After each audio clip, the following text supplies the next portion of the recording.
Ew, you eat McDonald's? Do you know what's in those nuggets? Honey, I eat ass. I think I'll be okay.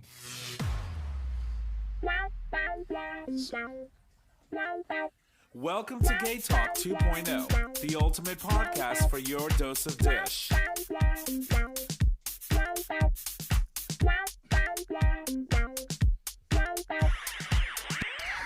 Welcome, ladies and gents, to another game of poker. We've got all of our players. This is GayTalk 2.0, an LGBT podcast. We're streaming live on Digital Stream Radio, where you can access that live stream every Monday at 6 p.m.-ish Eastern Standard Time, and you can do so by visiting digitalstreamradio.com. On today's show, we're going to welcome our guest, Robert Bannon. He is an artist, a singer, a very good one, who joins us to discuss his upcoming album, Unfinished Business.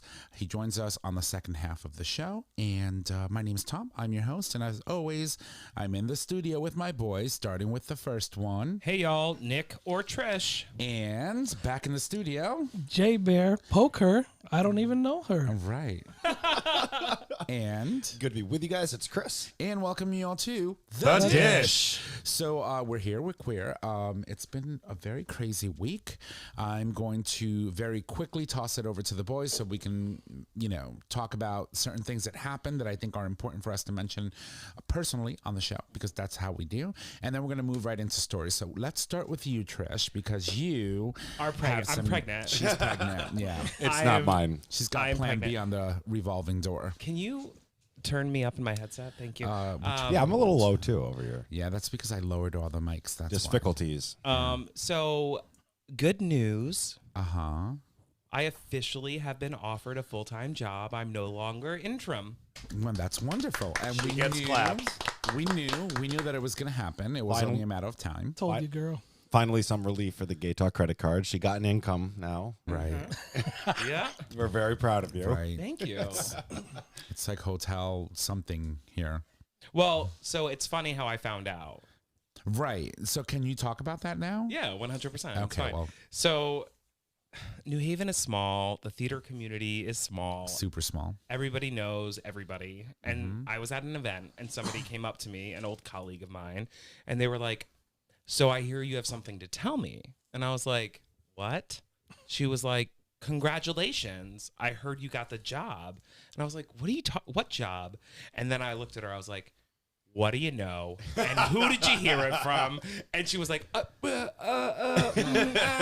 was like, Spill the "What tea, do you girl. know? And who did you hear it from?" And that's how I found out. And so obviously the following week I messaged my boss and I was like, my contract is coming up. What should I do? Should I look for a new job? Pulled me into his office. He's like, "You're not going anywhere." We need you, niche. Niche. But then I found out that like, Oh. That completely went over his head. But that's okay. but two of my coworkers came up to me and they were like, "So we heard you got the job. Did you get the job?" I'm like, "Why does everybody know this Right? before I know this? What is going on?" Well, I mean, well deserved. I knew that you were going to get it because you're just that fantastic. Yeah, but now I've got to keep the momentum going. I was like doing it to get the job, and now I've got to like do the job. Well, now you got the job, so now Oh, you you got do the this. job. You got this. See the crown, be the crown. That's all. Put it on. Right. Suck it in. Give me the donuts. Put on the goddamn motherfucking crown. It's on. Put the sash on and start sashaying. So, Chris, how are you? I'm awesome. It's nice to be back in studio with you guys. I know. But we can skip me. I didn't really have an eventful weekend. Okay, good. I survived. Next. For all of Jay. our listeners, I have survived. He is breathing. I am breathing yet another week. Yeah, he actually walked without stumbling at all. And which is we great. learned that my heart beats quite loud. So that's I'm Yes. breathing and my heart is a beating. So Right. Chris and I cuddled this over the weekend at some point. It was this because morning. She couldn't sleep, and so I'm like, let me treat him. Let me jump Be your on weighted him. blanket. Yes. I am his weighted blanket, Yeah. and that way he can calm down and go to bed. But it didn't work. It didn't She work. was wired as fuck. Yeah. So, Well, yeah. Jay, how are you? Fantastic. You're fantastical. Fantastic. Also alive, so that's great to Also see. alive, yes. So I took a break last week, obviously. Right. I wasn't feeling well. I caught a cold at a... We missed you. Yeah. I caught a cold at a Knights of Columbus event, Nick. Oh, And Lord of have course, mercy. that's the first thing I thought. Nick is saying to himself, that serves you right. Nah. But yeah, I ended up with a nasty cold, so I didn't want to come down. And I'm still dealing with a little bit of cough, but I'm a lot better. Good. Well, And thank you for your consideration because Yeah. you get a cold right now after that whole quarantine Right. time. Yeah, can't even have allergies because people look at you weird. Yeah, so. but it hits hard. Like Yeah. a cold used to be, some sniffles, maybe a little upper respiratory, like light infection or something like that. But now it just fucking hits you like a freight train. right, because you haven't gotten one in like 14 months. We've avoided everyone. We've Knock been on masking wood. up. Yeah. Yeah. You forgot to it knock hit on me your hard. head. There you go. Proud of you. Yeah. Yeah. Now, speaking of Knights of Columbus, though, they are or were a sponsor of the organization I work for, and I said, "You're more than welcome to reach out to them. I will not be." I don't blame you. I don't blame you. You know, I mean, I money's mean, like good. money but- is money, but like hold your I'll ground. get it from somewhere else. Right. I got you. I agree with that. We don't Yeah. want your dirty money. It is what it is.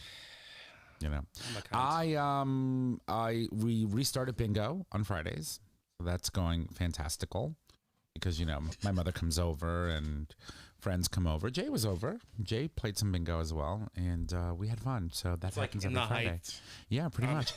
And I finally watched the movie In the Heights, and I loved it. haven't watched it it was yet. just. I just wanted to freaking kill you though when But you messaged me and you were like, "Yep." when the Nana died. Oh, Well, that was Spoiler alert. Rough. well. It's already been out for a week. If you haven't seen it, screw that. You know me and spoilers. I don't care. Not I mean, everybody I- can afford HBO Max. Right. But you can go to the theater. Okay. It's actually cheaper probably to have HBO Max Yeah. than Yeah. going to the Right. theater. No, I literally ruined Endgame for like a whole bunch of people who almost murdered me online for it. And I was like, whatever. And The Walking Dead was the same way. I think we talked about that back in the day. Right. It's a movie. I think my favorite moment though, when you were watching it, was when you texted me, Usnavi. Right. It's so Uznavi it's the name that he was given when his father arrived and saw a ship that said U.S. Navy. That's I was great. like, oh my God, but it's such a cute little name. And he's very handsome too. The actor is amazing. But overall, the cast was great. The musical was amazing. There was a lot of times where I'm just like, yeah, this is like totally my life. So let me ask you a question because Yes. I had a meeting with somebody this past week and they said that I've been hearing a lot of great reviews for In the Heights, but then I heard that there was some negativity surrounding lack of, how do I say it, different color tones for the Hispanic community within the movie. How much different do you want it to get than that entire cast? Well, I mean, we've had this conversation before. Right. I mean, obviously, there's, from what I observed, I saw a little bit of everything. I mean, you had your Latinos, you had and you had actual Latinos actually playing the roles, singing and you the could tell. music, and there was also representation of people of darker color in the film as well. Yeah. I mean, so. It's a catch-22. You can't. I feel like you just win if can't win. You can't. Yeah, you win can't win nowadays. because you're looking for people who can actually do the job. And granted, there are a lot of people out there that would be able to play these roles, and regardless of color. But that's the cast that you got, and you got a really great film. Enjoy it and shut the fuck up. I mean, Period. I don't I need to think say I think the anything. main gripe is that they feel like Afro Latinos were not represented the way they That's should have yeah. been. So yes, there is a mix of Latinos, but when it comes to Afro Latinos, I mean, how but many are there on listen, cast? There's a lot of different cast members that again were representative of the Afro Latino community in the film. I seen them, so I mean, unless you're looking for like an entire cast, like you must only cast Afro Latinos, then now you're just really just being bitchy.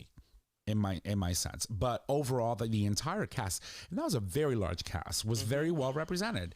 And one of the things that I liked about what I seen on film was the fact that typically there's always this very like a lot of animosity between the Puerto Rican community and the Dominican Republic, or Dominican community, and then the Cuban community, and the way they brought everything together and mixed everything up was really nice, and I appreciated that because and they all had the flags at that one point, right? And it was great. So it was a great film. I enjoyed it. Would I watch it again? Absolutely. So very good. So speaking about, it needed some homosexuality, but that's about it. But you know, again, we got what we got. It's a great film.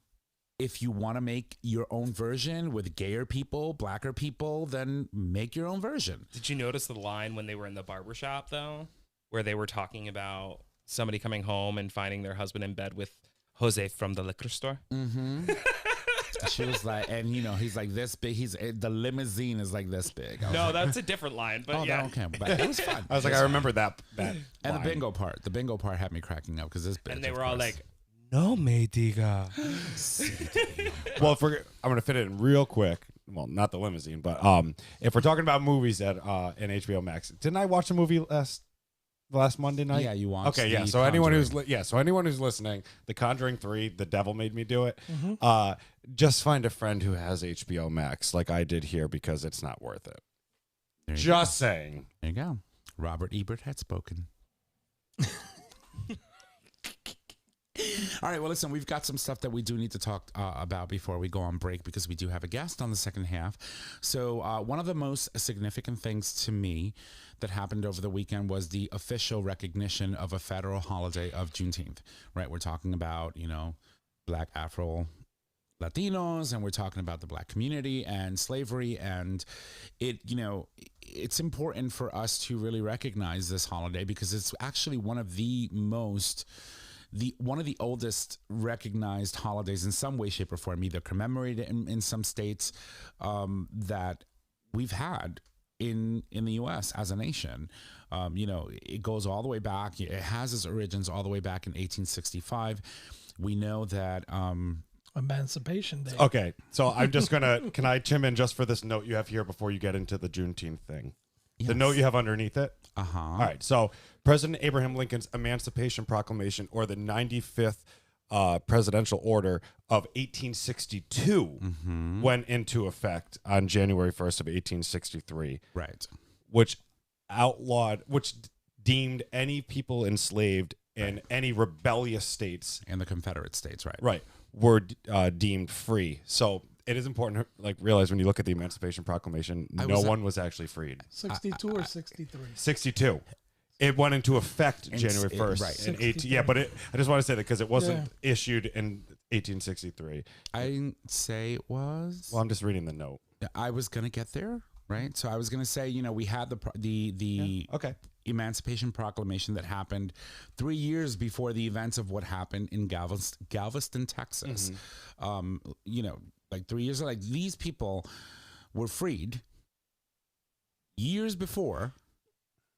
I don't agree with that. So as of January 1st, 1863, they were declared free. Under the U.S. government, but they were in the Confederate States. Right. So technically no one was freed but they by the lost Emancipation. at that point, right? No, not until 1865. And so when you think about the fact that it took history side, I'm sorry, it comes out. For this news to reach Galveston, Texas, one of the farthest reaching Confederate states that we had in the Union at the time, it really goes to show you how hard people worked to keep that information from people who were in bondage. And, when you think about now, having that general go in and read the order itself and let them know. It was called General Order Number 3, and let them know that they were freed. It was really a revelation. Obviously, for them, it was jubilee, right? They're happy about the fact that they're free. They don't have to no longer look at people as their masters. Now there's a relationship between person and employee, right? You get paid for the services that you rendered, in a sense. But the fact that it took 2 years for that news to travel and get to them is disturbing in a sense. But obviously, it was in the 1860s. We don't have Facebook, right? But nonetheless, the news could have gotten there a lot faster. But I personally think that it was deliberately withheld from people because they were so far out. Well, how would the news have gotten there? Well, I mean, I think the other thing that occurred too was that a lot of the slave owners that were up in this area went down south with their slaves because it wasn't being enforced down there. So a lot of farmers uprooted and moved Right.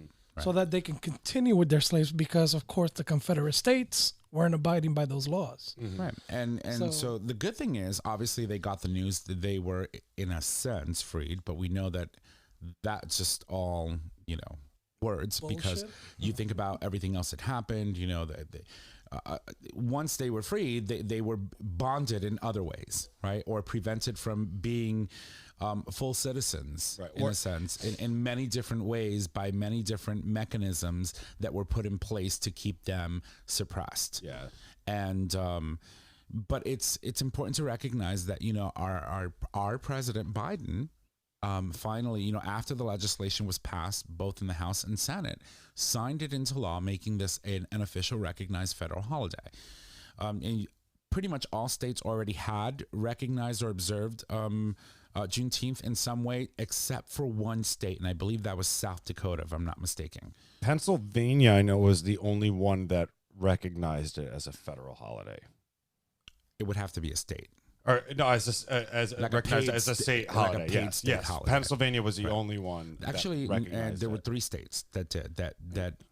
I remember seeing something when he passed it, Give that their Pennsylvania- government employees a paid day off. There are 3 states that did, but North Dakota is the only state in the union that doesn't recognize it at all. But now, with the signing of this law, it is a recognized federal holiday, and I think that it is great because it provides an opportunity to really open up really good discussion about what this now new federal holiday means, and to think that the last one that was signed in the 70s, I believe, was Martin Luther King Day. Right? And since then, we haven't had a recognized federal holiday. And there was a lot of pushback from the Republican Party in Congress. They were like, what next? What other holiday are we going to celebrate now? Right? What are we going to keep adding? But nonetheless, this is an important one. It's an important one for our country. It provides an opportunity to really open discussion and give us an opportunity to really, truly learn about the history of the real history, not the one that we're taught, the watered down version of slavery that we're taught in school. It just gives you an opportunity to really, Sorry, continue. really dive in. Yeah, because I've never heard the term Juneteenth throughout from grammar school up to high school. Never heard anything about it. I never heard of it until I moved to Connecticut. I was 19. There you go. I learned about it in college. Right. And I remember seeing I learned about it like last year or so. Well, it's funny you say that because it wasn't that long ago for me either because I started college somewhat recently. But I remember looking at my phone and I'm like, wait, I have something to do today because I saw on my calendar and I clicked on it. It's like Juneteenth. I was like, I thought it was like Christmas in July, not June. Like I didn't know. I was like, what is the significance of this holiday? Yeah. And then we actually talked about it in one of my history classes. And that's the tragedy behind it, right? Agreed. It's one of the oldest recognized commemorations in this nation when it comes to holidays, but not many people outside of the Black and brown community, or just, I would say, Black community, knew about it.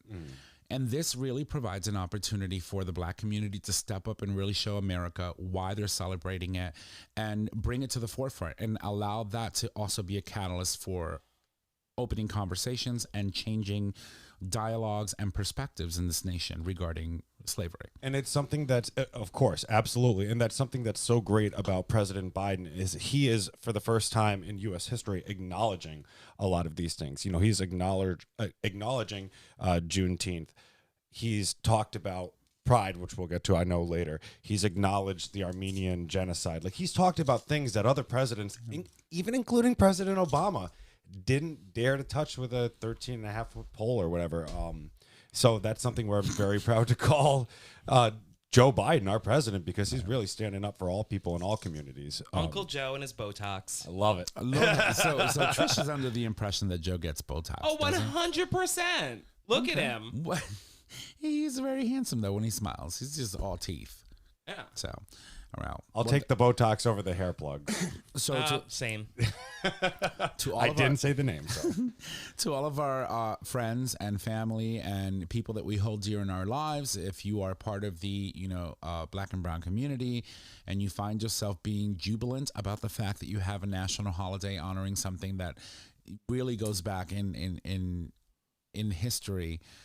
Like this, congratulations, and happy Juneteenth, because it's well deserved, and it's time that America had the tough conversations about what really happened, and hopefully find our way on a path to some sort of reparations for the African American community. Absolutely, and a big acknowledgement to all those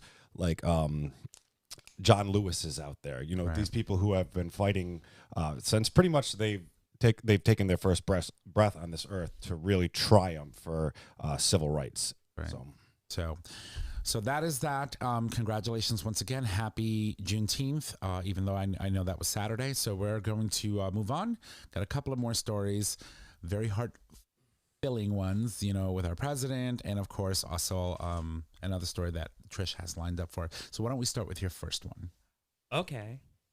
All right. Okay. Go. All right. So it's been 4 terrible years. I thought you were going to be like, it's been 84 years. I was like, it has been 84 years, Yeah. but it's been 4 terrible years until Right. we had somebody in the White House that recognized in a positive way, not only Pride Month, but the individuals within our community that make up our community. Right. And President Joe Biden and the amazing First Lady, Dr. Jill Biden, came out with a very beautiful, heartfelt statement to support the celebration that is the month of June, which we have been talking about. But Biden said, let you know how proud we are to stand with you this month and every month. Pride stands for defiance in the face of injustice. Pride stands for courage, the courage of all of those in generations gone by and today who proudly live their truth. It stands for justice. While I'm proud of progress my administration has made in advancing protections for the LGBTQ plus community, I will not rest until full equality for the LGBTQ plus Americans is finally achieved and codified in law. And that happened this month.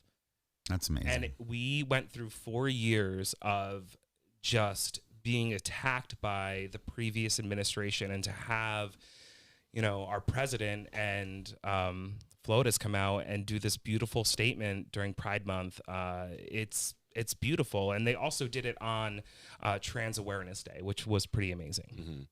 Mm-hmm. They're amazing. I mean, It does mean so much. Even when you look back at the previous administration, I believe they declared the month of June like National Outdoors Month. Yeah, they did something stupid like we that. talked So, about that. Yeah, to cover it up. And even the Secretary of State really, he said a couple words about it, but really didn't acknowledge it, even though some embassies would fly the pride flag. After those 4 long years, it's incredible to see who we put into the White House. right. Yeah, and it's important also to know, we just talked about Juneteenth, but that is a huge part of our history, right? Right. But so is the LGBTQ plus community and our stories, a massive part of our history. And June doesn't stand for being prideful because I'm gay. June stands for the fact that we finally stood up Right. and said something Right. and made and sparked a movement.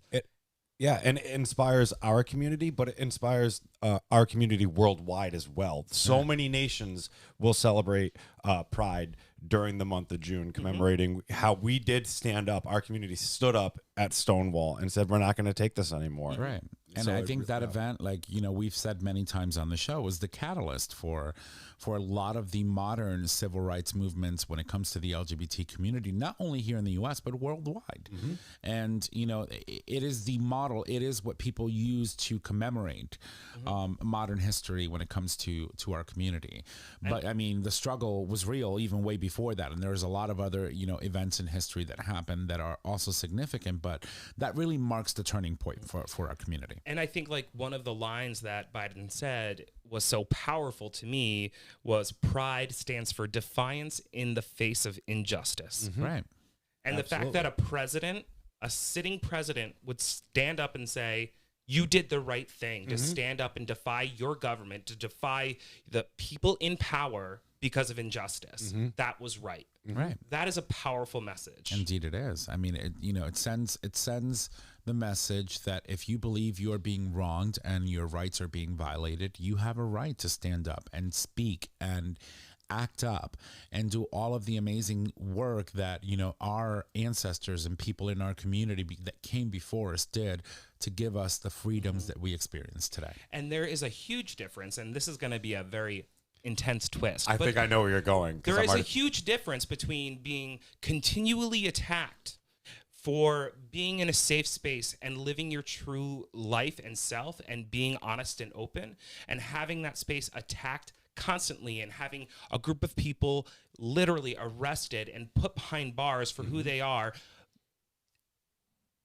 In retrospect, let's talk about the insurrection. Yeah, that's exactly what I was thinking about Because too. you were not under attack. Your president that you were voting for barely lost. Right. And then what you did was an insurrection, and you attacked our government, and you were not in any way attacked. You lost. Right. Fair and And square. then these people should be facing sedition. The people who 100%. stood up Right. There's at a Stonewall huge were difference fighting for between standing human up rights. for injustice and doing what they did. And you lost. We have laws in place for this, and they should be held accountable to the fullest extent of that motherfucking law. But I swear to God, if anybody were to ever say anything to me about the insurrection versus what happened at Stonewall, I would smack that bitch down. I mean, well, so different.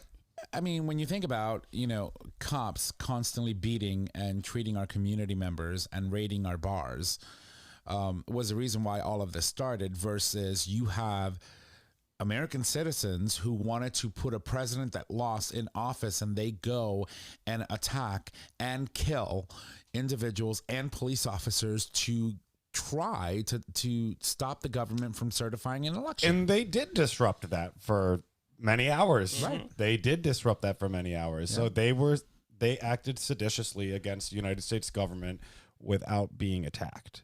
They lost the election. And again, you look at what happened with the insurrection and the fact that that literally just happened, right? And Biden is standing up saying, stand up for injustice.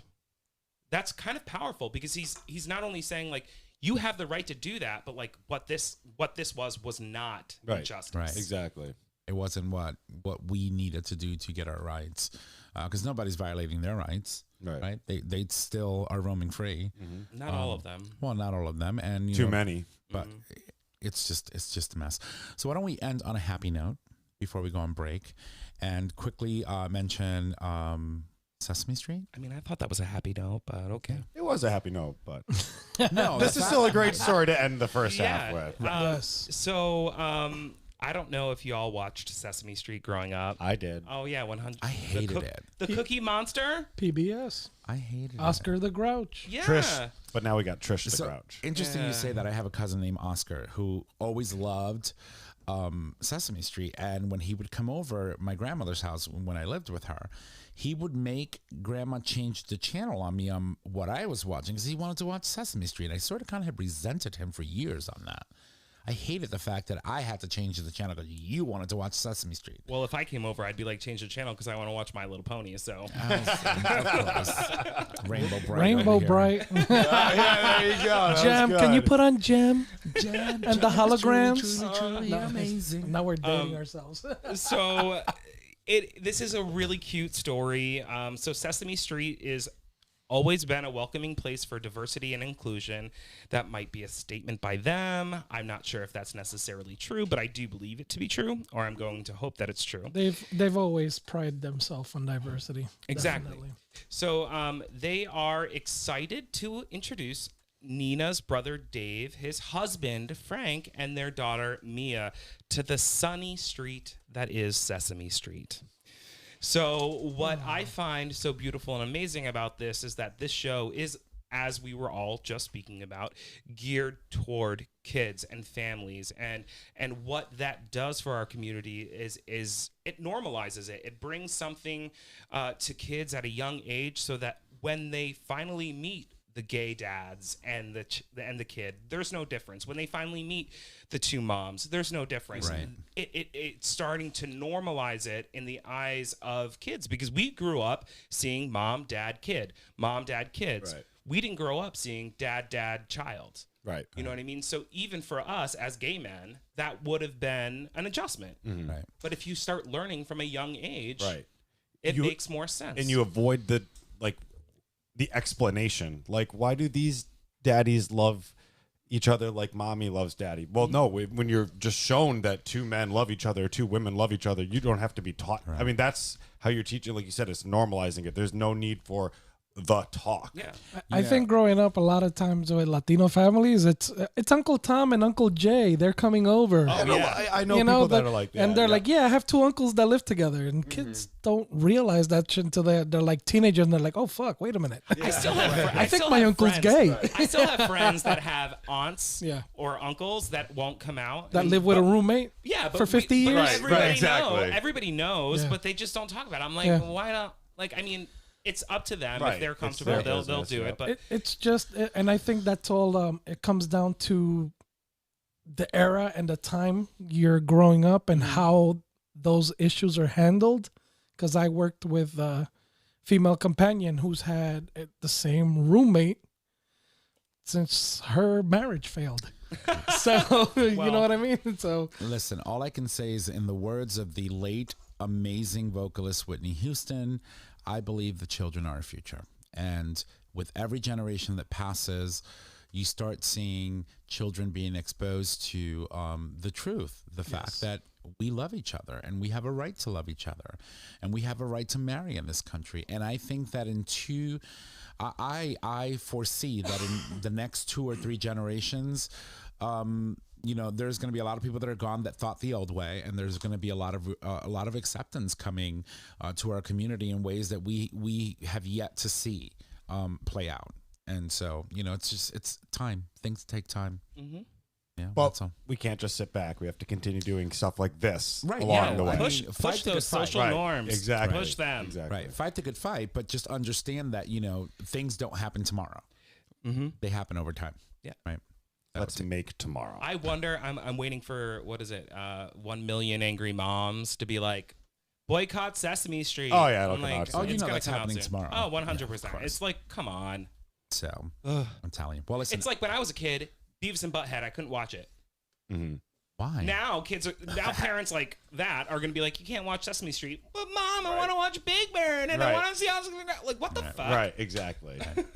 Well, it is what it is. So listen, guys, we are going to leave you with some music. We do have to take a musical break and come back and welcome our guest. So here's some music and we will be right back.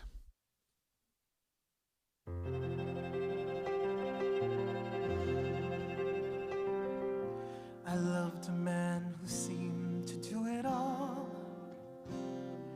By day he ran the bank in town, by night he coached baseball. He volunteered his hours while I was in right field picking flowers. My dad never minded at all. I think that he knew me. I think that he knew me long ago. And when you know, you either fight or let it go. He let it go.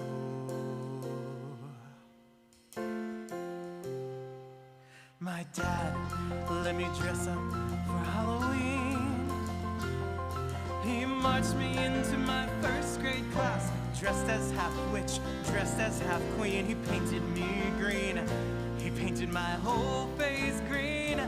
He didn't care. I wore my mother's heels, her favorite pair. I think that he knew me. I think that he knew me long ago. And when you love your son, you fight him or let him grow. He let me grow.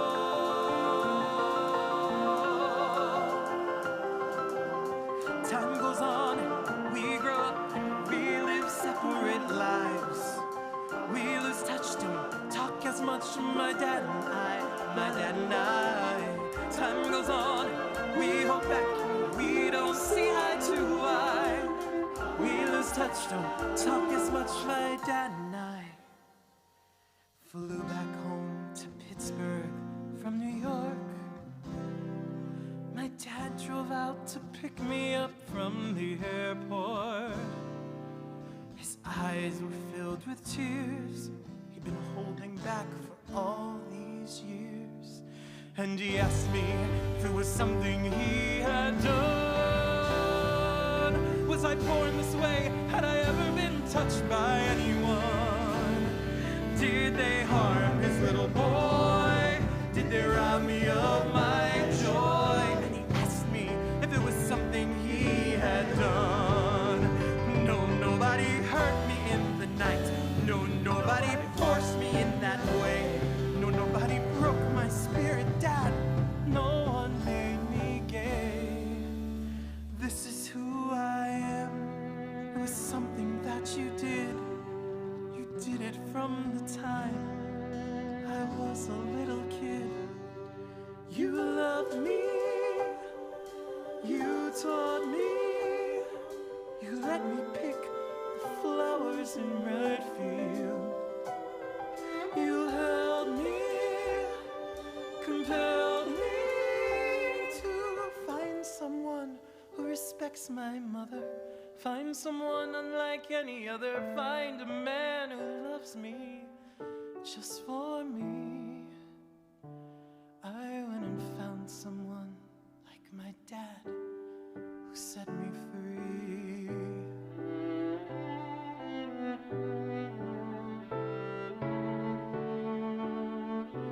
I wanna be just like my dad. I wanna be handsome and sweet.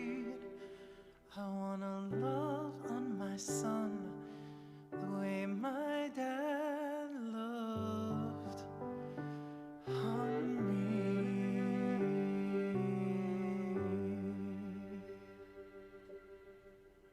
All right. Well, welcome back from the break, ladies and gents. That was, I Think He Knew Me by artist Robert Bannon, who happens to also be our guest today. His debut album, Unfinished Business, will be released on July 2nd. Am I not supposed to say anything? Okay.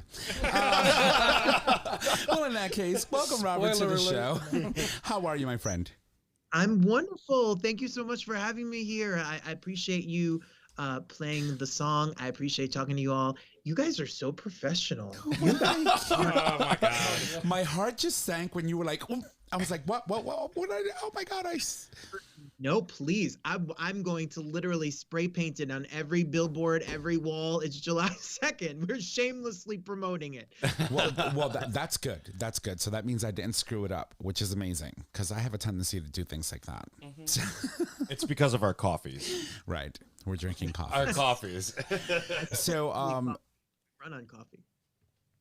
America runs on coffee. That's right. So, Robert, thank you so much for taking time out of your day to join us to talk about this amazing, composition of music that you've put together. Your voice is just absolutely amazing, and I thank you for taking time to join us. And let's jump right in. Yeah. Well, thank you. I'm so happy to be here. It means a lot to me to talk to you guys. I love your show. Thank you. Thank you. So why don't we start That by was you? a lie, but thank you. So True. why don't we start by you telling us a little bit about you? Obviously, tell us a little about what inspired your album, and then we can move on into the rest of the conversation. Sure. I'm Jersey through and through. So I know you guys are up in Connecticut, but hey world, hey everyone. That's like for the past 15 months, we've all become like one little global community via the internet. But I'm from Jersey. I was born and raised here. I live in Fort Lee, New Jersey. My family's from here. I always was singing. I was singing from 12 years old. I was not the kid playing basketball and baseball in right field like the song says. I was just always, my parents are very shy. And I was shot out of a cannon, like literally with like I don't know, this is the way it is all the time. So I've been singing. I got very sick in high school and I stopped singing after that. I had meningitis caused by chronic Lyme disease, and I decided to become a teacher after a bad audition, after 4 years of being homeschooled. And I taught and have taught for 12 years. And a couple of years ago, I decided that being in entertainment and acting and singing was the love that I've always had. And I went back to it much later at life. I went back to it at 32 years old, went to acting school and started singing again. Hence the title of the album is called Unfinished Business, because it's been my journey back to this after taking, 13 or 14 years off to teach the children of New Jersey. So it's been a wild journey. And the idea of the album happened when I did a concert at 54 Below November before quarantine started. And we had the idea we were going to do a single, one single, and a single became a whole entire album that we did virtually from home. Everyone that's on it, it's all live musicians, but everyone recorded at home. It was sent to LA and put together like a puzzle. So what you hear is all done in, with socially distanced music recording. It was a journey. It's a product of quarantine, a product of COVID, something beautiful that came out of it. That's fantastic. And I tell you, the innovation behind what we had to do, that transformation, and how quickly we had to pivot, but how we always find a way. It is incredible. And the fact that you created an entire album remotely from, I'm assuming your musicians were all over the U.S. It's incredible. It truly is. Thank you. I have no idea how to do anything technical. I bought my setup. I don't know how to do this stuff. I don't know how to record anything, but through a lot of help. And what was amazing, and maybe you found this through quarantine as well, people are available because people were home. So people could roll out of bed and play a saxophone, and then they were available. So we really got the people that we wanted. And that was the little bit of silver lining through this, dark cloud that was this past year. That's amazing. So the song that you're singing, the one that we just played, I Think He Knew Me, was written by two individuals, and you recorded this song. Is there a special significance to this song, a personal significance between the song and you? Sure. Well, firstly, Matt Gould and Griffin Matthews, who wrote the song. Matt Gould is a player. They're both playwrights. You may see Griff on HBO's Flight Attendant or on Dear White People. He's an actor, and they're writers and activists, and they are the reason I started singing. I went and saw their show called Witness Uganda. It was called Invisible Thread in New York, but now it's called Witness Uganda, and I loved it so much that I reached out to them and I said, I just want to be a part of a community of artists. I have been out of this for so long. And they welcomed me into voice lessons, and we built this show Unfinished Business together. And I heard them sing this song in a workshop of a musical that is now on hold, but hopefully will be made, about a son singing to his father. I wasn't out yet.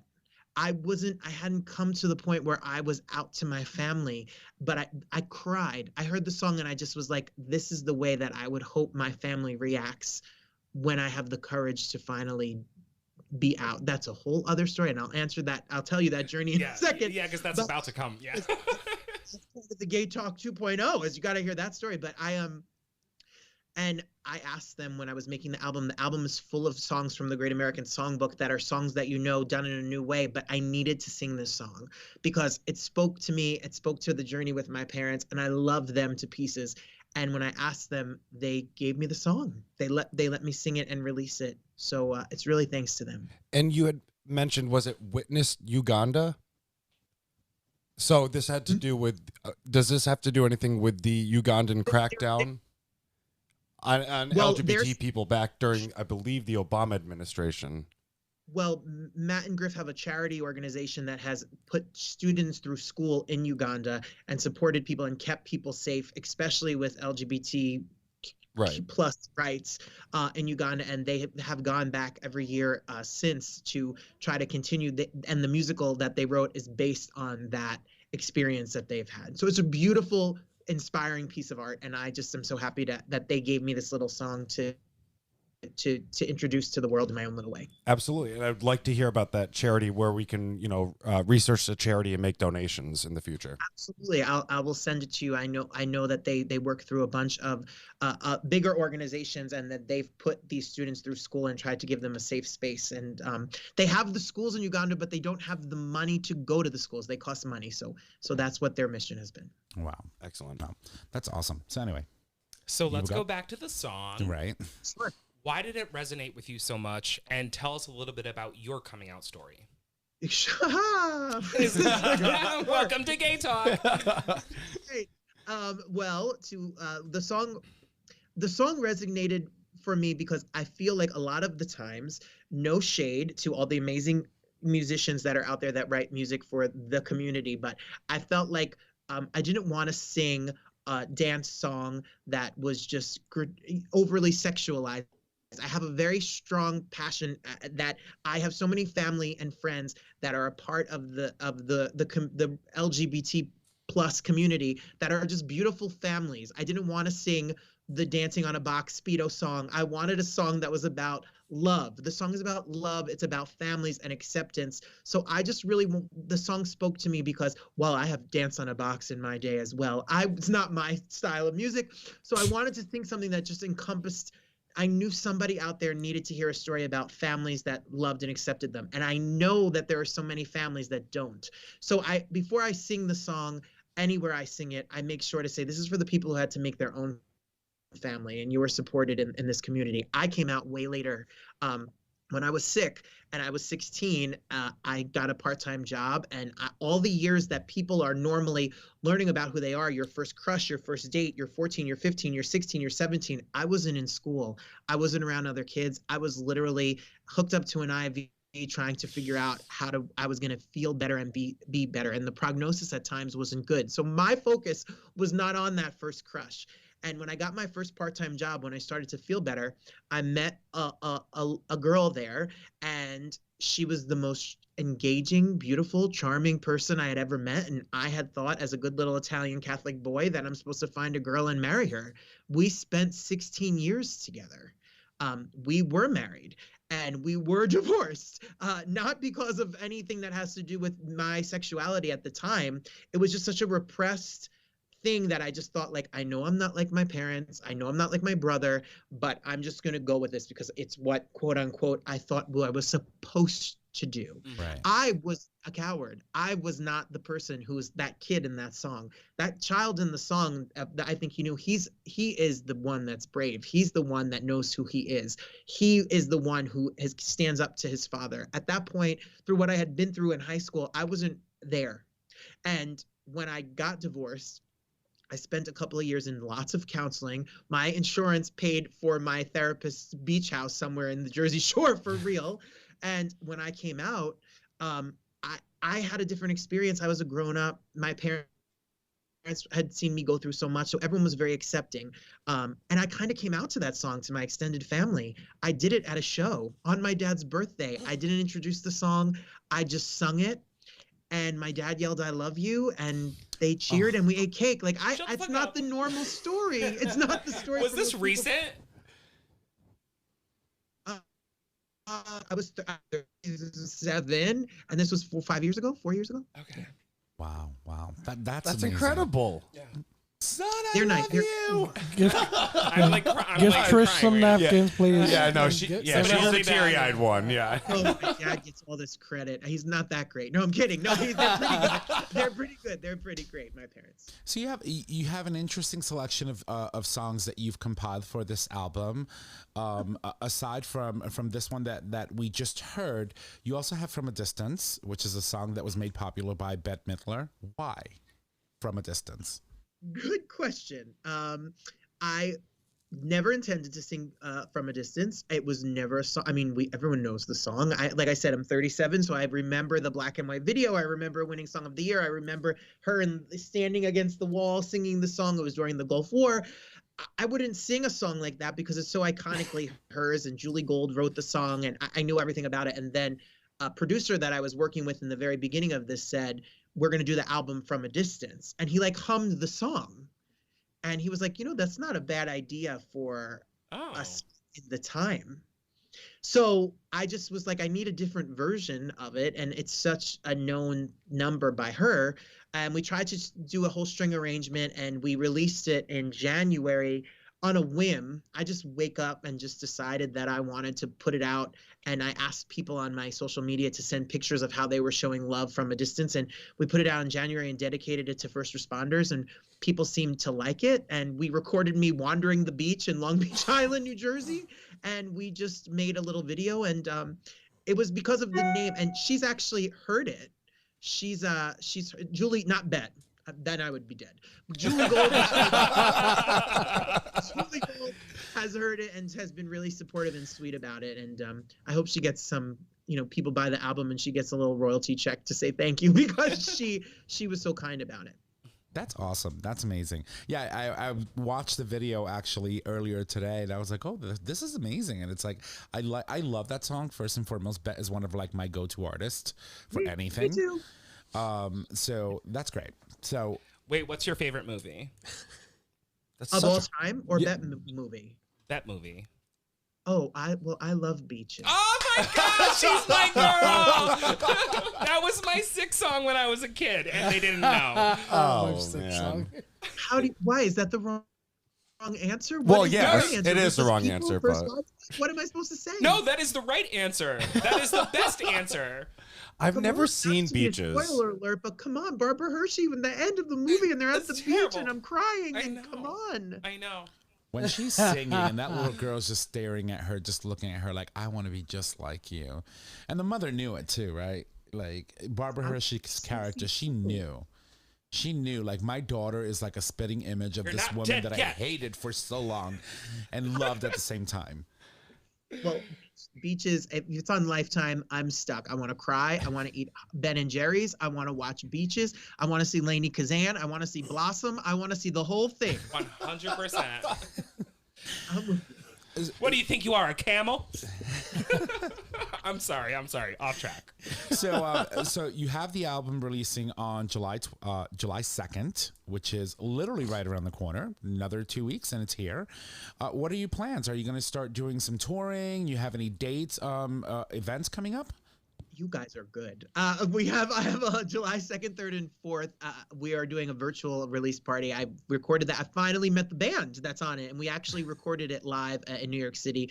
And I actually tell my story. So if you're home and you're bored on 4th of July, which I'm sure everyone will be out, but if you just happen to be home, you want to hear the story in details and you want to hear me document the year and see me recording it and messing around with my recording equipment and hear the album, you're more than welcome to. I hope it's a little love letter from me to everybody who's been so supportive. And then I am going to be live. I've never done a show in LA, and I'm doing a show July 21st at Feinstein's in Los Angeles, which I don't know who will be there. I don't know who's coming to see me, but I'll be there.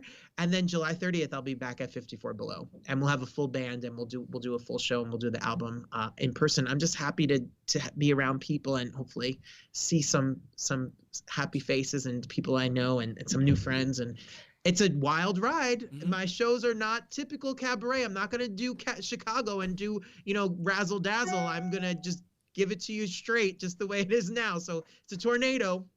And the feeling's probably going to be incredible to actually have the musicians around you, to really have that like full feeling of like performing in person with, the band behind you. You're going to feel that saxophone right next to you and the drums behind you. It's going to be incredible.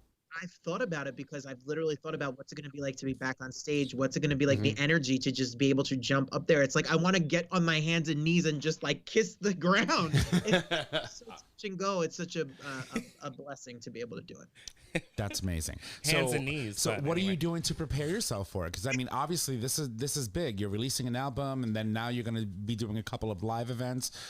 What are you doing to get yourself ready for it and to psych yourself up for it? Because that's a big thing. Yes, absolutely. It's on my to-do list this week. I have to finalize a list of songs that I'm singing in order. I really love building a show. I'm like obsessed with concerts. I'm obsessed with live music. I think there's an art to it. I love to see people do it, and I love to tell a story. And that's hopefully the album comes across as a story. I have been singing. I've been lucky enough to do like songs at certain different Pride events or certain different town events over the past few weeks. So it's good to get back in the swing of things. That is going on that I haven't been singing in such a long time. And then also I'm going to start, you guys caught me in a little sound check. I was working out. I've been trying to stay fit and back into like the shape of like singing for an hour and change is not something I've done in so long. So it's about stamina, and there's definitely a mental element. This is such a new thing for me. I have been lucky enough to be a teacher and have that steady paycheck and live that life.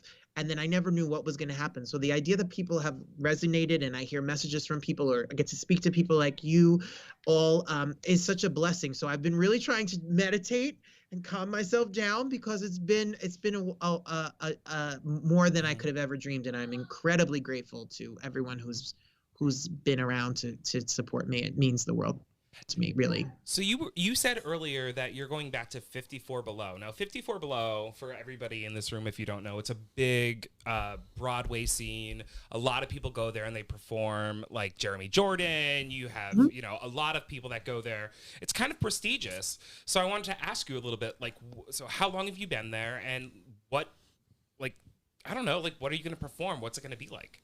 Well, the first show I ever did there was November of 2019. See, they didn't want to give me, I was a nobody, and they had just done a little bit of television work, and I had just done a couple of little dates and some musical theater regionally. So they said, we'll give you a trial run. We'll let you have a show, but it's going to be Thanksgiving Eve at 10 o'clock at night.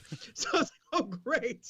Everyone is going to be racing into New York City and we did it. We sold it. And then, you know, when everything happened, you know, come March, when quarantine happened, I then started my own online show, which was called Quarantine Cabaret and Cocktails, which was co-hosted by Lee Lessick, Lee is the guy who produced the album, and then that turned into something called the Broadway Cast Reunion Series, where we reunite casts. Like Wednesday, we have the Bronx Tale reunion of the musical. So anyway, the Broadway theater world is kind of where this past year in these virtual shows is where I've spent a lot of time. So that has been the biggest blessing, because people who don't know me, who have watched it because they wanted to see a Broadway person on the show, just the same with you. I'm sure you've met people who have never heard of you guys before, but now they watch and they follow, and that's been a blessing. So anyway, the long story short of all of that is 54 Below is prestigious. I never thought I'd be able to play there. Emily Skinner from Sideshow is there at the early show. I'm there at 9 o'clock.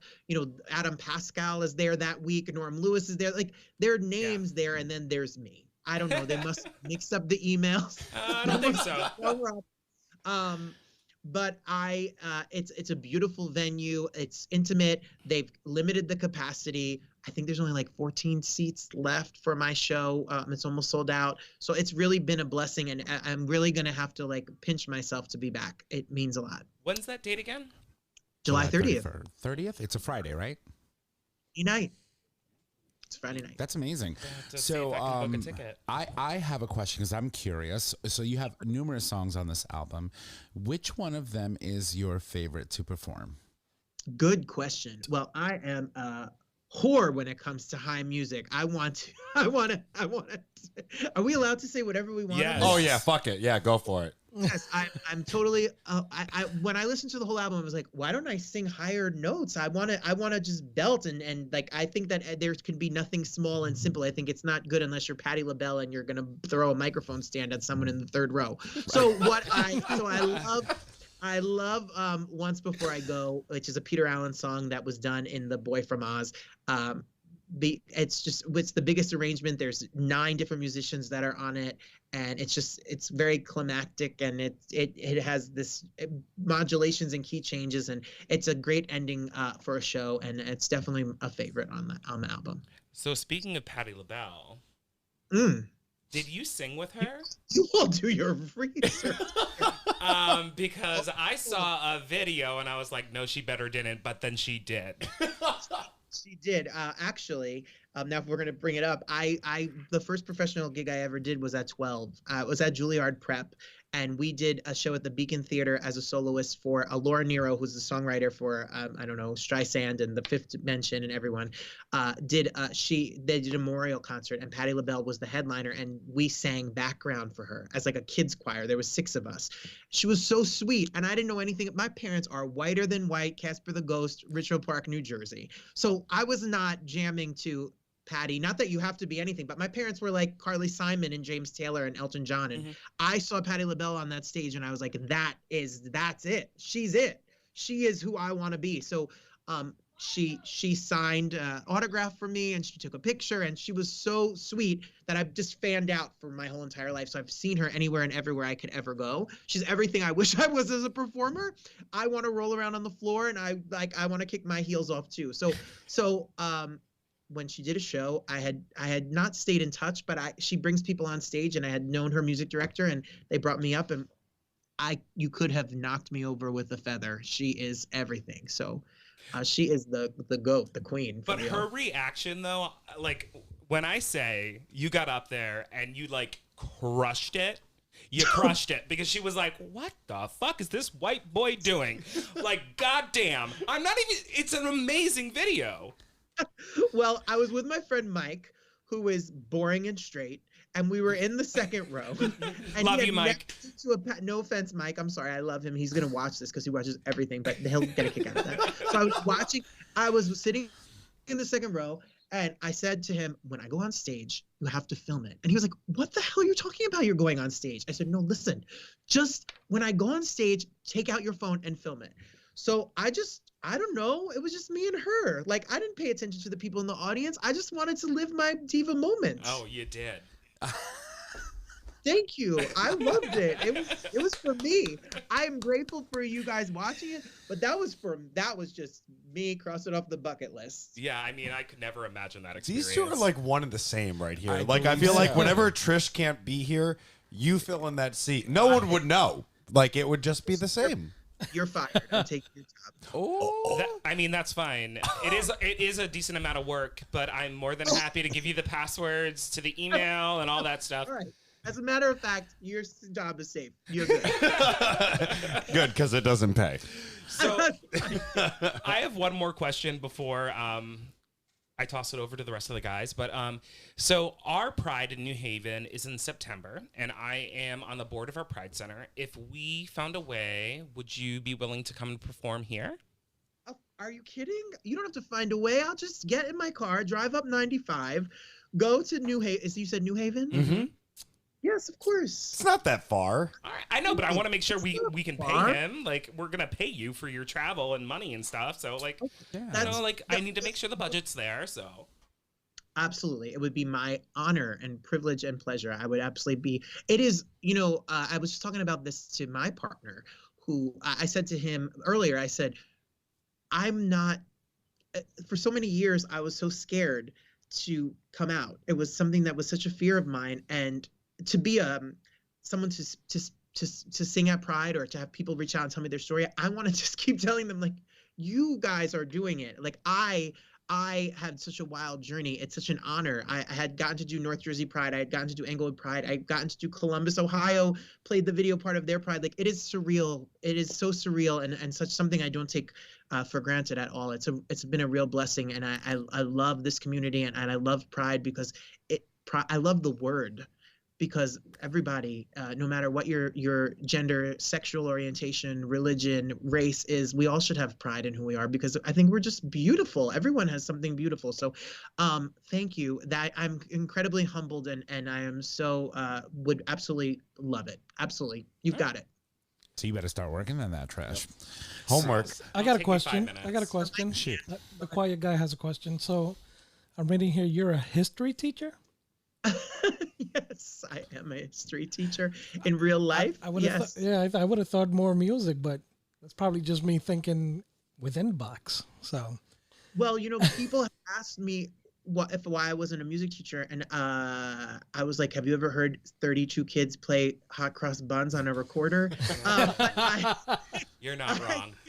But and now I think back, and I was like, that would have been a good gig. But I went to school. I ran from this life for so long.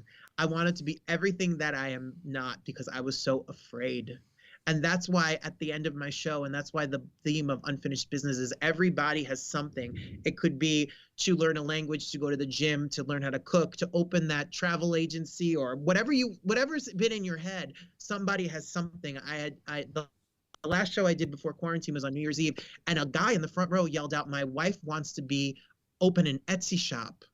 And I was like, well, what are you doing? Come on, take out your phone. Let's join. Like, I don't want people to wait. Everybody has something. So I hope that is the lesson that people take away from my story, is that it's never too late. Absolutely. I mean, there's some kind of irony right there. Right. I mean, I always wanted to be a music teacher, and now I'm in school studying to be a history teacher. When he said that, I nearly broke my damn neck turning over. No, that's amazing. Yeah, It's the job. I'm able to teach and do all of the other stuff because at 3 o'clock, we do work after school, but in the summer I get to be in LA, I get to be in New York, I get to do music, and I've never been more grateful to be a teacher than the past year because while all my artist friends were struggling, I was able to collect a paycheck, and we'll do it until the wheels fall off. That's the plan. Yeah, no, that's fantastic. And not only are we grateful for you, bringing art to so many people throughout such a horrible time where we really, we were stuck at home, we were secluded, but you're able to, work and evolve and adapt to the situation. But you're also in a profession that is so under appreciated. So thank you for what you do to teach the youth of this country. Well, one of the worst moments I ever had about my own insecurity about being a gay person in this society was when I had a student come out to me and tell me about their parents not accepting them. They were 12. And I was like, oh my God, why am I not able to do this? And her parents didn't accept her. And we had a conversation and she was one of the first people I ever told. I've learned more from those kids through the years. We're 93% economically disadvantaged school district. They're a room full of first generation Americans. Their families all come here from South America, Central America, and the Middle East. And they have such unique view of the American experience, and they are so brave that they give me courage every day. So I'm grateful to just be in their company. Truly, it's amazing work, and I gotta give you kudos because middle school students are a challenge. I worked at a high school, charter high school, for a few years, so I definitely had my experience with kids, but it's easier in a way when they're a little older. I guess conversations are a little easier, but middle schoolers, I have grandkids that are getting to that age now. You do not have grandkids. And she does. She does. Girl, please. 7 grandkids and counting. 4 daughters, 7 grandkids. Yeah. Oh, yeah. But, yeah, they're a challenge. They're a challenge. My oldest granddaughter is 11. I want to wring her neck sometimes. But it's a challenge. Yeah, metaphorically and sometimes physically I want to. Oh. No, but they can be a challenge. They definitely, no. They really push buttons. It's hard work and kudos because I know not everybody can do it. Thank you. Well, I always say I love 5th grade because they're young enough where they're still scared of you, and they're old enough where I don't have to wipe their nose and tie their shoes. But by the end of 5th grade, like when it's 11, 12, they just smell bad. And it's 100 degrees here, and there's a school with no air conditioning. It's a special, yeah. Oh, man. We should have been wearing masks since the beginning. Yeah, right. Anyway. I know we're learning so much now. Well, so before we let you go, obviously we don't want to take too much of your time, but I really want to give you an opportunity to sort of kind of plug the album. Obviously, we know it's coming out on July 2nd. Where can we get the album? What services are going to be carrying the album? Well, the album will be out. It's on LML Music, so it will be streamed everywhere. So if you're a Spotify, Tidal, Apple Music, Amazon kind of person, then it will be streaming everywhere. It includes a duet with Jane Monheit, who's a Grammy-nominated jazz superstar. It includes Lauren Smith, who is the voice of the movie Get Out, and he's touring right now with Michael Bublé, and he out-sings the pants off of me. He is amazing, and it'll be streaming everywhere. And if you're old school and you have a CD player, I don't know who you are, except my grandmother, but you can definitely get a CD on Amazon. It's the #1 new adult contemporary release for the past 2 weeks. I love that. Yes, thank you for having an album. I will send you one. Send me your ad. We'll send you one, and you could keep it as a coaster. It'll be on Amazon, and we'll be streaming everywhere that music is streamed. So if you're on a walk at the gym, if you're cooking dinner, take me with you. Listen, and it's just a labor of love. I'm just grateful that anyone would listen to it, and we'll see what's next. Amazing. Now, a new friend for my Walkman. You see that? Of course. Now, don't tell Chris to take you with you. You know what I was trying to say. Now, do us like a good gay boy and whore yourself out. Social media, how can people get a hold of you and all of that good stuff? You better find me on the Instagram and the TikTok and the Twitter and all the shit that I hate doing, but I'm told I have to. If you want to find me on Instagram, it's Robert M. Bannon, because some prick with 22 followers took Robert Bannon, and I'm going to freaking find, now the jersey's coming out on me. Now I'm getting too comfortable with you all. find him. It's Robert M. Bannon on Instagram. And if you want to find me on Twitter or Facebook, it's Robert Bannon, because nobody wanted that. But I do try to post, and I try to post my nuttiness as much as I can.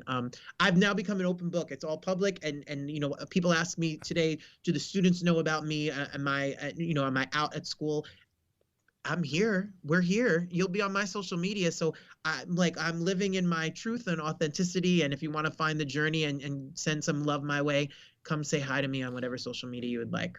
All right. So I just added you. Do you know Tim Hughes? I sure do. Oh my God, I love him. We have got to connect. You're coming to New Haven. It's it's happening. We have some unfinished business. Hey, that's what I'm talking about. See what I did there?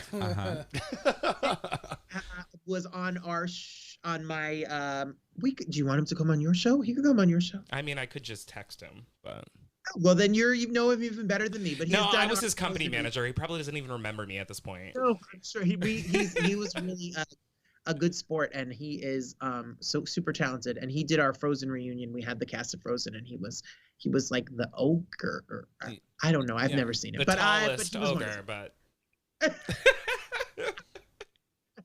too much. God. These guys. Well, Robert, actually, you know what? I'm just gonna call you. You guys can finish the show, and then we'll have a conversation. All right. Well, thank you very much. No, but Robert, seriously, thank you so much for taking time out of your day to join us on today's show. We're going to post all of the information, obviously the release date of the album, and all of your social media contacts so people can reach out to you if they need to. And congratulations. Super proud. Thank you. Congratulations to you guys. Thank you for being a voice of the community and for keeping us entertained and spreading some laughs and knowledge with everybody. It's an honor to be with you guys. You guys are a class act. It's been a pleasure. Thank you, my friend. Thank you. Thank you. Thank you so much. We'll chat soon. You got it. All right. Bye, honey. All right. Well, ladies and gents, that of course was Robert Bannon, and his album, as we said before, is coming out on July 2nd. We'll have that information on tonight's post. What a great personality! I love. That was a lot of fun. I think he's my new best friend. Like, I think you guys are the same person. You are the same person. Like, seriously. So, well, that was amazing. All right, well, listen, we're then going to obviously move it along because we have to close the show for today. So I'm going to toss it over to our good, how would I say, faithful servant here, Trish, to kick off Mama Kim's Minute. Hold on one second. Can you just hand this to that one over there? Yep. Oh, yeah, that did not copy to the computer. Sorry about that. Oh. Oh, thank you. All right, everybody. So here's Mama Kim's Minute. Number 1, trans men are men is trending on Twitter. Hashtag trans men are men. Oh, I get it. Trans men are men is trending on Twitter. It couldn't be more heartwarming. Holy shit. Number 2, a woman came out to her parents with a pride flag cake. They could not have reacted better. Number 3, deadly Florida pride parade crash, not international, police say. Intentional. Yeah. Yeah. So sorry, that was that rough was for me. really rough. Yeah. Like, can we almost That's do that because again? No, I'm sorry. I was like trying to get the quiz, and then I was nervous, and it's fine. Well, there were a lot of things I going will on tell there. you though that Florida incident, since we're talking about that, since we mentioned it quickly, it was very disturbing at first because you just never know when things happen, like who did what and how things unfold, and especially in the fact that we've already had, several incidences in history where people are using vehicles as weapons, right? The Heather Heyer incident, right, and many more. But it's always the first name that comes to mind. But it was determined that this wasn't intentional, as the story says, and I encourage that you read the story and get informed before you allow misinformation to actually guide your judgment on what happened. But it was pretty intense. So thank you for sharing that. That was a hot mess. I'm sorry, everybody. It's okay. We'll have all those stories on tonight's post, so you can click on them and read them up for yourself. Christopher, over to you. Actually, we dance anyways. Und wir tanzen und wir tanzen. Jay? Thank you. So, he had a little story I thought we should little point story out there. that, definitely. I thought, especially for us beer drinkers. Stonewall Inn to pour Bud Light down the drain in Anheuser-Busch protest. As the owners of Stonewall in New York say that they will not serve some beers at the famous LGBTQ plus bar during Pride weekend. Apparently, Anheuser-Busch donates big bucks to an anti-LGBTQ politician, which I think is something. Do we know who the politician is? Looking for it now.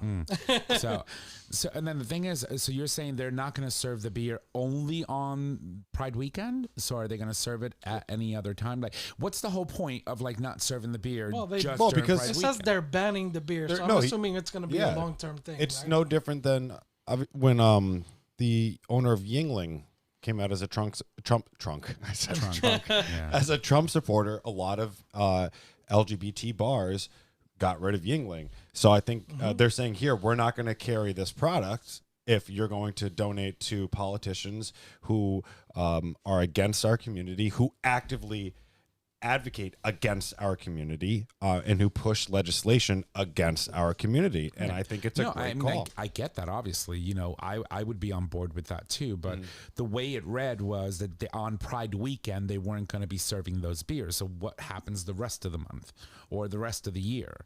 Maybe it says they're pouring their kegs down the drain. So maybe they're just emptying what they have and they're not selling it to anyone. Yeah. They're not. They will not. To me, that sounds like they will not allow themselves to make money That's off like of a me with the company Knights that's of Columbus. giving money to someone. Exactly. So yeah, co-owners Stacy Lent and Kurt Kelly said they would be instituting the ban on Friday in support of the Keep Your Pride campaign, a recently launched effort to highlight 5 companies, it says, advertise support during Pride, but have also contributed to anti-LGBT lawmakers. So, I mean, I give them kudos as always. I mean, they're the forefront of the LGBT community as far as I'm concerned. So I think a lot of other people should look at this and follow suit. Right. Because if you're gonna, and I was looking at the list of all the beers that are under the umbrella of Anheuser-Busch. Anheuser-Busch, and you're talking Bud, Stella, Land Shark, Blue Moon, Hoegaarden. The list continues. Yeah, that's well over 40 beers. But that's not a sustainable like boycott, because there's so many different types of beers, and bars, know that these are popular beers. They have to make that money. They're going to carry it anyway. And while the messaging and the message is clear, and yes, as a gay person, we should boycott, it's like some of these businesses may not want, they're not going to do it. I understand what you're saying, but I disagree with you completely, because Anita Bryan, pie in the face.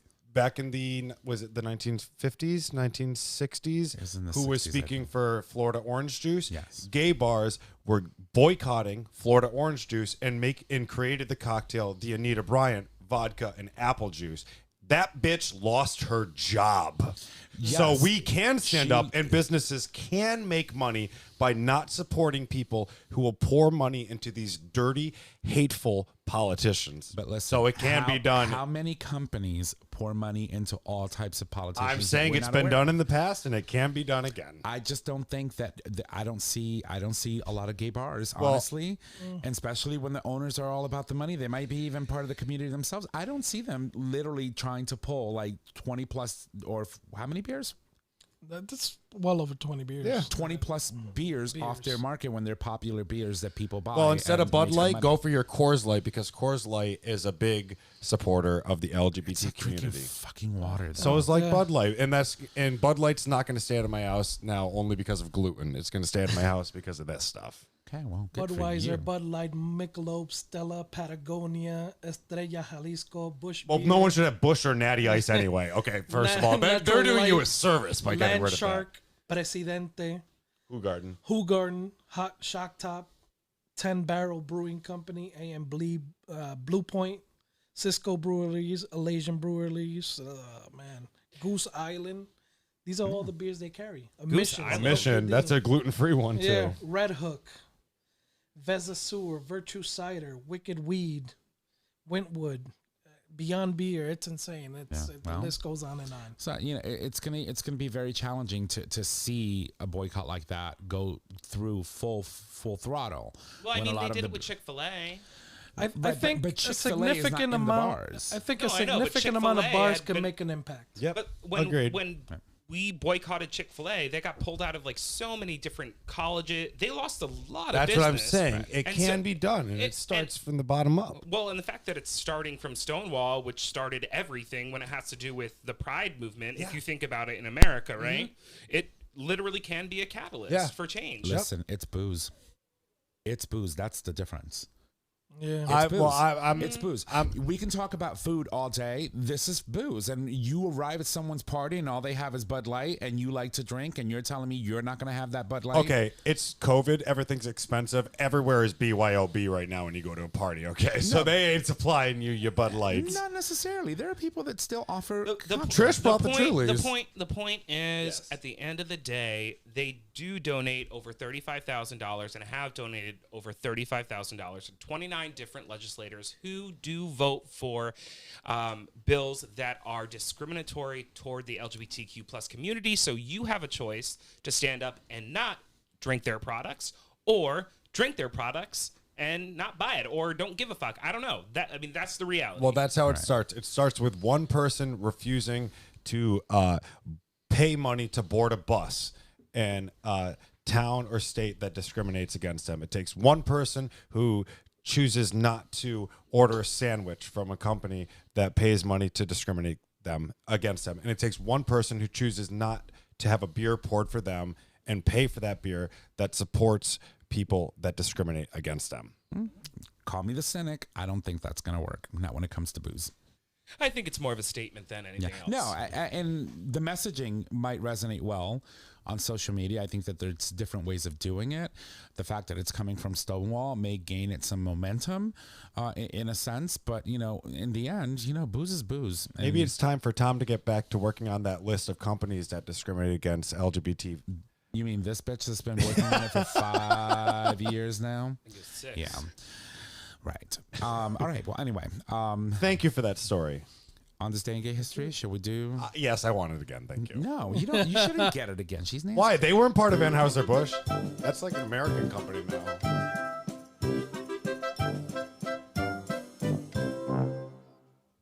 I can strangle you in your sleep, next Sunday. You're hairy. Yeah.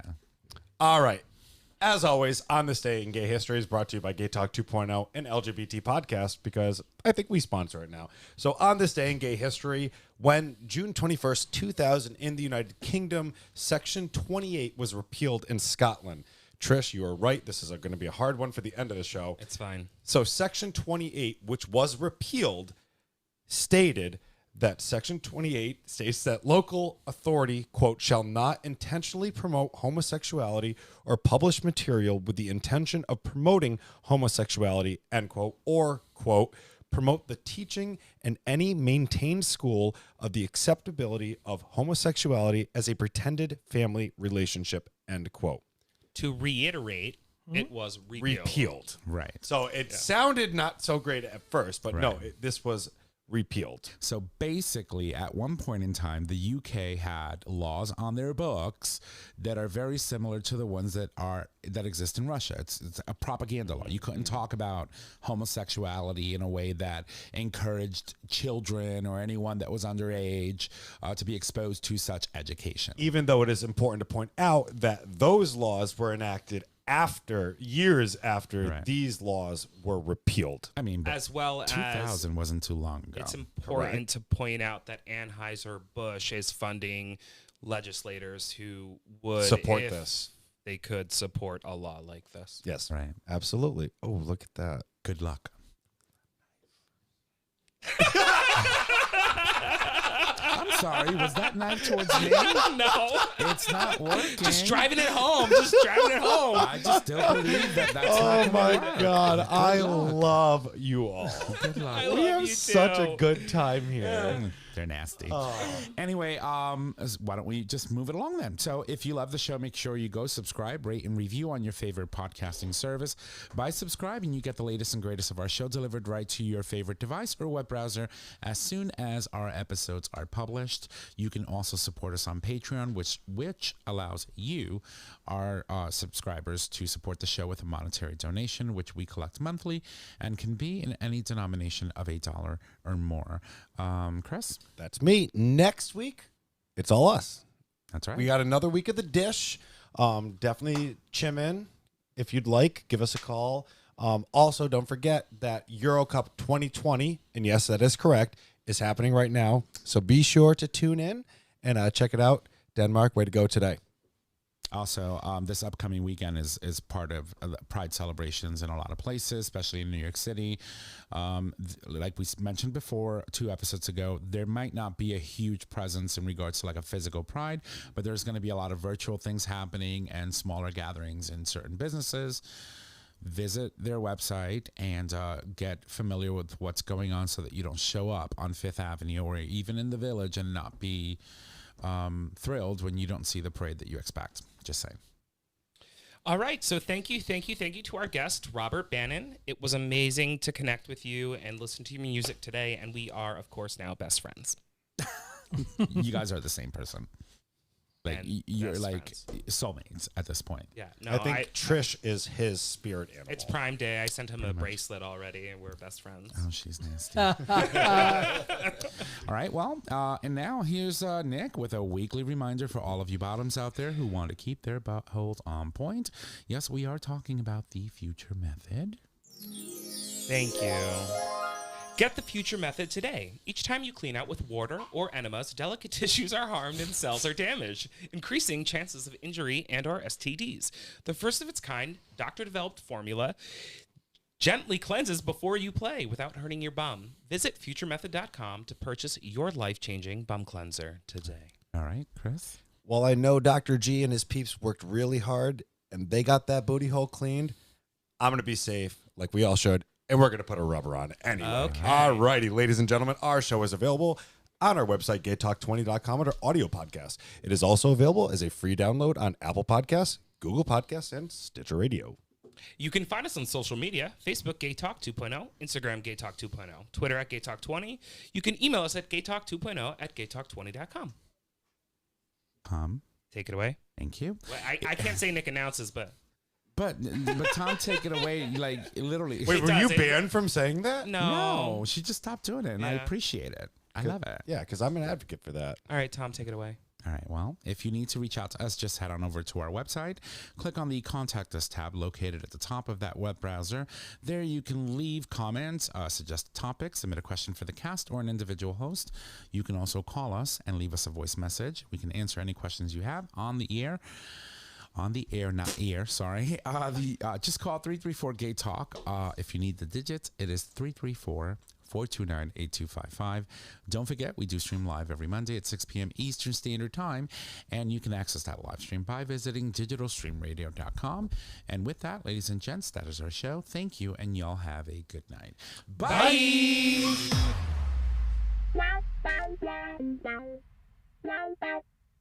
Thank you for listening to this episode of Gay Talk 2.0. Tune in next time for more dish.